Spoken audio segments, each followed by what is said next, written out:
Hey guys, welcome back to a new video. I'm Stephanie West. I'm a licensed counselor here in the state of Michigan, and I am owner and operator of In Progress Counseling.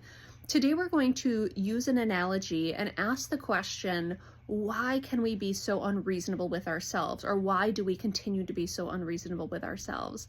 Now that doesn't apply to everyone. Many people are well calibrated. Many people have reasonable expectations of themselves. Many people might even have few expectations of themselves. But we're going to talk specifically to people who have high expectations on themselves, and they're kind of non-discerning with how much pressure they apply to get things right and to do it well and to get it right the first time.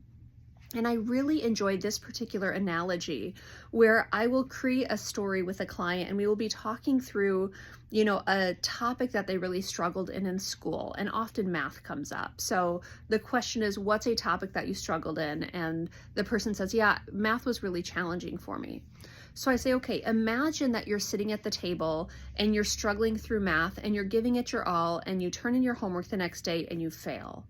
And that would be really, really frustrating, right? Now imagine your parents, they look at this paper with the E on top and they come to you and they say, hey, this E is unacceptable. When you come back tomorrow, I expect your next homework assignment to have an A. But they do nothing to equip you to get the A. They don't sit with you and tutor you in math. They don't explain concepts. They don't try to bridge the gaps of what do you know versus what do you not yet know. They don't hire a tutor. They don't, teach you how to stay after school and ask the teacher questions. They don't, try to work with you through stuff. They just expect that E to turn into the A, and they just expect it to happen. And often clients will do that. They will have the expectation that they go from this point of unsuccess to this point of perfect success, and they don't do anything to bridge the gap. The only thing they've done is they've expected the improvement. And it's like, if I would sit with a kid and demand, I need you to go from an E in the class to an A in the class, and I've given no supports, how do we expect anything to change? How do we expect them to do what we've asked? And I ask that same question for my client. I say, this is where you're at. I don't know what that was. This is where you're at. This is where you want to go. What supports do you actually need? Because going from here to here by sheer will or by sheer expectation, it doesn't work. How do you figure out what it means to hire the tutor or to ask the teacher or to have the parent sit with you and coach you? You have to do something to go from E to A.